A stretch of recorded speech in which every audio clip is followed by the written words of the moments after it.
Hello students, कैसे हैं आप। आज हम लोग अध्ययन करेंगे राजनीति विज्ञान कक्षा 11 के बारे में। कक्षा 11 में आपके दो पाठ्य पुस्तकें चलती है, भारत का संविधान सिद्धांत और व्यवहार, और दूसरी पुस्तक का नाम है राजनीतिक सिद्धांत। राजनीतिक सिद्धांत का पहला चैप्टर राजनीतिक सिद्धांत एक परिचय स्टार्ट करने से पहले हम लोग राजनीति शब्द की उत्पत्ति, उसका अर्थ, उसकी समझ और उपयोगिता के बारे में चर्चा करना चाहेंगे। देखिए, प्राचीन समय में यूनान के अंदर कुछ ऐसे क्षेत्रफल थे जहाँ पर पब्लिक निवास करती थी। उन क्षेत्रफल को कहते थे पोलिस। इस पोलिस का मतलब होता है नगर, राज्य, यानी कि ऐसे नगर जो राज्यों के रूप में रहते हैं। छोटी छोटी क्षेत्रफल में होने के नाते इनको नगर कहते थे। और इस पोलिस शब्द से ही बनी है पॉलिटिक्स, यानी कि राजनीति। राजनीति शब्द का सबसे पहले उपयोग लिया था अरस्तु ने, इसलिए अरस्तु को राजनीति विज्ञान के जनक के रूप में भी जाना जाता था, फादर ऑफ पॉलिटिकल साइंस। अब हम लोग पाठ्यपुस्तक के पहले अध्याय का नाम लेते हैं, वो है राजनीतिक सिद्धांत एक परिचय। राजनीतिक सिद्धांत जो शब्द है उसका जो मीनिंग निकलता है वो भी यूनानी भाषा या ग्रीक वर्ड से लिया गया है। वो ग्रीक वर्ड है थेरियो।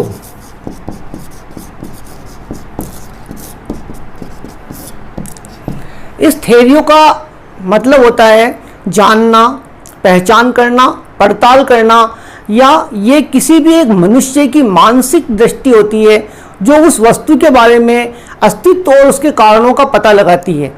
किस प्रकार से ये सिद्धांत मनुष्य के सामाजिक जीवन में उपयोगी होते हैं। इसके अलावा ये मनुष्य के राजनीतिक जीवन का पूरा ताना बाना प्रकट करती है। देखिए, राजनीतिक सिद्धांत जो शब्द है यह एक वैज्ञानिक शब्द है, क्योंकि विज्ञान के अंदर जो जो प्रक्रम अपनाए जाते हैं, सामान्यीकरण होता है, निर्णय क्षमता होती है, प्रयोग किए जाते हैं, वो सभी इन वैज्ञानिक संबंधों के ऊपर खरे उतरते हैं। मनुष्य एक सामाजिक प्राणी है और ये अन्य सभी प्राणियों से दो बातों में भिन्न पाया जाता है। पहला है इसकी विवेकशीलता या बुद्धि, जिसके माध्यम से यह विचार कर पाता है, सोच पाता है, समझ पाता है। तो दूसरी बात है भाषा। भाषा के माध्यम से यह अपने विचारों की अभिव्यक्ति कर पाता है, अंतरतम भावनाओं को बाहर निकाल पाता है और समुदाय के सामने उसको रख पाता है। तो ये दो चीज़ें, विवेक और भाषा, इसको अन्य सभी प्राणियों से खास भी बनाती है और अलग भी बनाती है। अब यह प्रश्न उठता है कि ये दोनों चीज़ें राजनीति में किस प्रकार से उपयोगी है। देखिए, राजनीतिक प्राणी होने के नाते एक समुदाय में या समाज में इसको रहना पड़ता है। अब ये सोचेगा, विचार करेगा कि समाज के लिए क्या चीज़ अच्छी है और क्या नहीं है, समाज किस प्रकार का होना चाहिए, समाज का संगठन कैसा हो और समाज का विकास किस प्रकार से हो।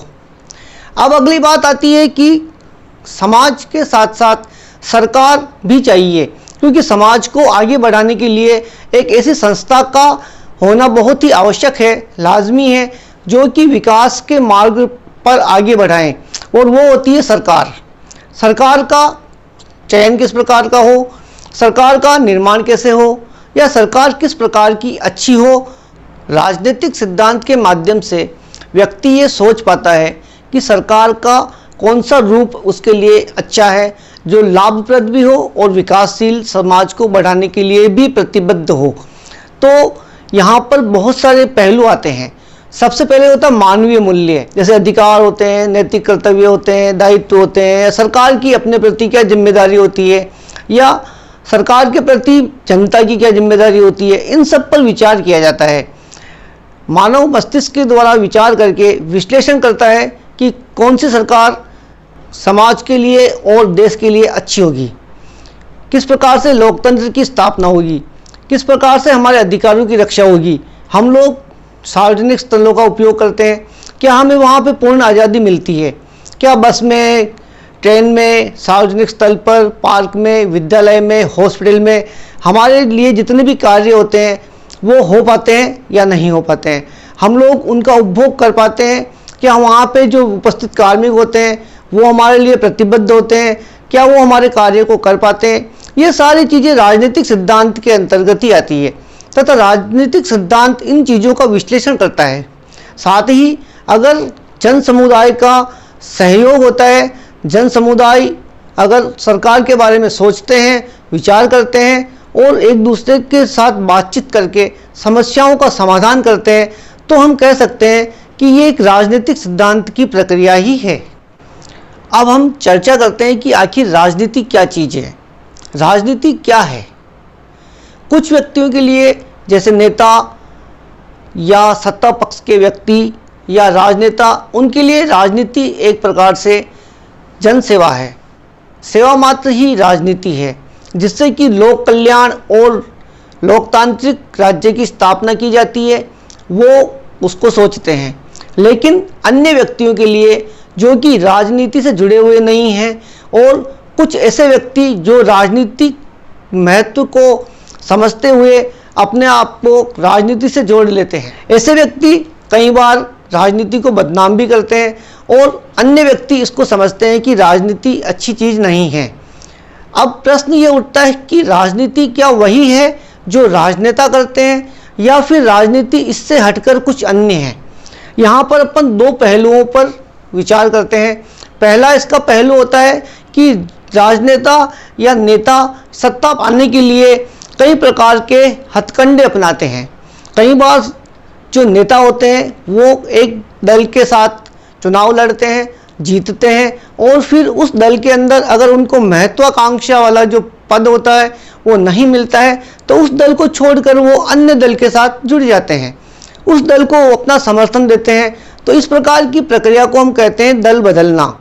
कुछ राजनेता सत्ता पाने के लिए जब चुनाव जीत कर आते हैं और जितने विधायक या जितनी संख्या में विधायक जीत कर नहीं आ पाते हैं, तो वो अन्य दलों के विधायकों को क्रय करते हैं, खरीद फरोख्त करते हैं, या निर्दलीय विधायकों को भी खरीदते हैं और अपनी संख्या को बढ़ाते हैं ताकि उनको सत्ता मिल सके, सत्ता का लाभ उनको प्राप्त हो सके। अभी जो महाराष्ट्र के अंदर सरकार बनी हुई है उद्धव ठाकरे जी की, वो शिवसेना पहले किसी अन्य दल के साथ में समर्थित थे, और जब इलेक्शन आए और उनको लगा कि इस दल के साथ हम लोग आगे नहीं बढ़ पाएंगे, तो उन्होंने जो विरोधी दल थे उनके साथ समझौता कर लिया और अपनी सरकार बना ली। इस प्रकार से जोड़ तोड़ करके जो सरकार बनाई जाती है, इसके ऊपर भी हर व्यक्ति की निगाह होती है। व्यक्ति देखते हैं कि ये जो दल है किस प्रकार से अपने को स्थापित करने के लिए तुरंत चेंज हो जाते हैं। आपकी पाठ्य पुस्तक में एक चित्र बना हुआ है कार्टून के रूप में, जहाँ पर कुछ नेताओं के चित्र लगे हुए हैं, नेता बैठे हुए हैं, और वहाँ पर एक बालक को लेके उसकी माँ आती है और उसमें लिखा हुआ है कि ये आपके द्वारा किए गए कार्यों को देखकर बच्चा झूठ और भ्रष्ट होने की कगार पर है, या इसको विश्वास हो चुका है कि झूठ से और भ्रष्टाचार से ही सारे काम हो जाएंगे। यानी कि अपनी भावी पीढ़ी के ऊपर भी अपने कृत्यों का इफेक्ट पड़ता है, प्रभाव पड़ता है। वैसे राजनीति की शुरुआत घर में ही हो जाती है। छोटे बच्चे होते हैं, वो लोग खेल खेल के अंदर राजनीतिक प्रक्रियाओं को अपना लेते हैं। कई बार हम लोग देखते हैं कि राष्ट्रीय और अंतर्राष्ट्रीय जो टीमों का चयन होता है, किसी भी खेल की हो, क्रिकेट की हो, फुटबॉल की हो, हॉकी की हो, तो वहाँ पर जो खिलाड़ी होते हैं वो अपने वर्चस्व को दिखाकर या अपने ऊपर किसी भी राजनीतिक दल के नेता के प्रभाव के कारण अपना स्थान नियत करने के लिए जो अच्छा खिलाड़ी होता है उसको काट देते हैं, उसका नाम वहाँ से हटा दिया जाता है, और जो प्रभुत्व वाला खिलाड़ी होता है वो अपना नाम वहाँ बना लेता है, चाहे वो खिलाड़ी अच्छा हो चाहे ना हो। कई बार हम लोग देखते हैं कि ऑफिसेस के अंदर जो समकक्ष लेवल के अधिकारी होते हैं या कर्मचारी होते हैं, तो वो लोग भी जो बड़े अफसर होते हैं उनकी चमचागिरी करके, चाटुकारिता करके अपने आप का कद बढ़ा लेते हैं और दूसरे का कद घटा देते हैं। प्रभावशाली आदमियों के जो बच्चे होते हैं वो बच्चे कहीं पर भी जाते हैं, सार्वजनिक स्थानों पे हो या राजकीय आवासों पे हो या राजकीय कार्यालय में हो, अगर उनके द्वारा किसी प्रकार से कानून टूट जाता है या कोई गलती हो जाती है, तो वो अपने आकाओं का, अपने फादर का, अपने मदर, जो भी प्रभावशाली व्यक्ति होता है उनका नाम लेके वो कानून को तोड़ने की कोशिश करते हैं और यदा कदा वो बच भी जाते हैं। इस प्रकार से हम कह सकते हैं कि राजनीतिक जो गतिविधियां होती है वो अच्छी नहीं है और आम आदमी इसी धारणा के साथ चलता है कि इस प्रकार से राजनीति के अंदर भ्रष्टाचार व्याप्त है और कानून का कोई मोल नहीं रह जाता है, तो आदमी बातें करते हैं कि राजनीति अच्छी नहीं है। लेकिन जो व्यक्ति सोचते हैं कि राजनीति ही सरकार को बनाती है, सरकार का जो वर्चस्व है, अस्तित्व है, वो राजनीतिक प्रक्रियाओं से ही गुजरता है, उन व्यक्तियों के लिए राजनीति एक अच्छी चीज़ है। इस प्रकार दो पहलू आते हैं कि राजनीति अच्छी है या नहीं है। क्या हमें राजनीति के साथ जुड़ना चाहिए? क्या राजनीति में हमारी भागीदारी होनी चाहिए? तब हमें प्रश्न करना पड़ता है अपने आप से कि अगर हम लोग राजनीति के अंदर नहीं रहेंगे या राजनीतिक प्रक्रियाओं में भाग नहीं लेंगे तो हमें क्या नुकसान होंगे, और अगर हम लोग राजनीति में रहेंगे या भाग लेंगे तो हमें क्या फ़ायदा होगा, समाज को क्या फ़ायदा होगा। वो वास्तव में समाज को अगर अस्तित्व में रहना है या अस्तित्व को बचाए रखना है तो राजनीति में भाग लेना ही पड़ेगा। महात्मा गांधी ने एक बार कहा था कि राजनीति ने हमें सांप की कुंडली की तरह जकड़ रखा है और इससे जूझने के अलावा हमारे पास और कोई उपाय नहीं है। अगर हम लोग राजनीति के अंदर पार्टिसिपेट नहीं लेंगे, भाग नहीं लेंगे, तो हमारा परिवार, समाज, हमारी संस्था या हमारा देश विकास नहीं कर पाएगा। क्योंकि वार्तालाप का जो माध्यम होता है वो हमारा परिवार से शुरू होता है, संस्थाओं के माध्यम से, समाज के माध्यम से हम लोग एक पटल पे बैठते हैं और वहाँ विचार करते हैं कि क्या सरकार ने जो निर्णय लिए वो सही है या सही नहीं है। सरकार जो निर्णय ले रही है उससे समाज को फ़ायदा हो रहा है, पब्लिक को फ़ायदा हो रहा है या नुकसान हो रहा है, ये देश हित में है या नहीं है। तो इस प्रकार के जो प्रश्न उठते हैं जिसके ऊपर विश्लेषण किया जाता है और समाज की सहभागिता के द्वारा देश हित की बात की जाती है, तभी सरकार की सफलता उसमें निहित होती है।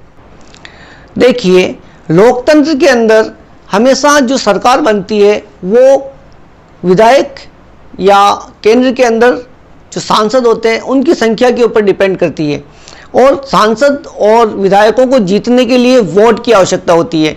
जो समुदाय या समाज वोट देने के लिए तत्पर रहता है या जो राजनीतिक भागीदारी निभाता है उसी समाज के बारे में इस लोकतंत्र के अंदर सोचा जाता है और उसके विकास की बात की जाती है। जो समाज या समुदाय लोकतंत्र के अंदर राजनीति में भाग नहीं लेता है तो वो पिछड़ जाता है।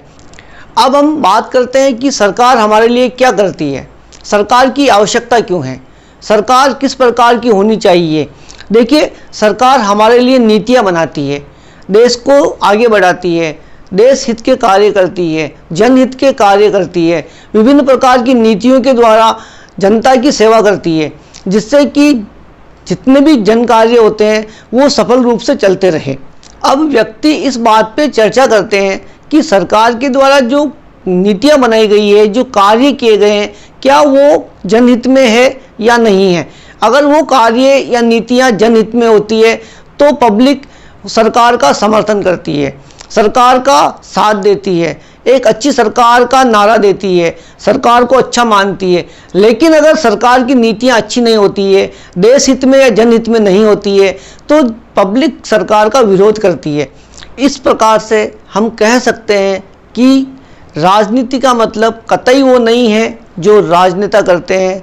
राजनीति एक प्रकार से सरकार को चलाने का और सरकार को बनाने का ही माध्यम है। अब निष्कर्ष यह निकलता है कि क्या हमें राजनीति में भाग लेना चाहिए, तो हम निसंदेह कह सकते हैं कि अगर हमारे को विकास करना है या अच्छी सरकार बनानी है, देश को आगे बढ़ाना है, तो राजनीति में भाग लेना ही चाहिए।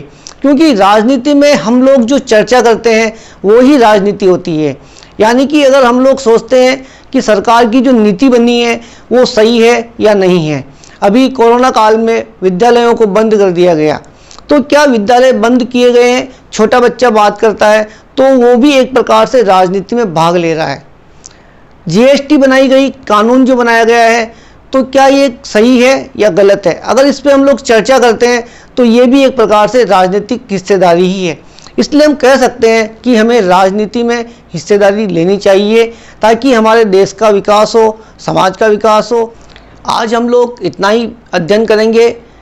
अगले टॉपिक में हम देखेंगे कि राजनीतिक सिद्धांत की क्या आवश्यकता है, राजनीतिक सिद्धांत में हम क्या क्या अध्ययन करेंगे।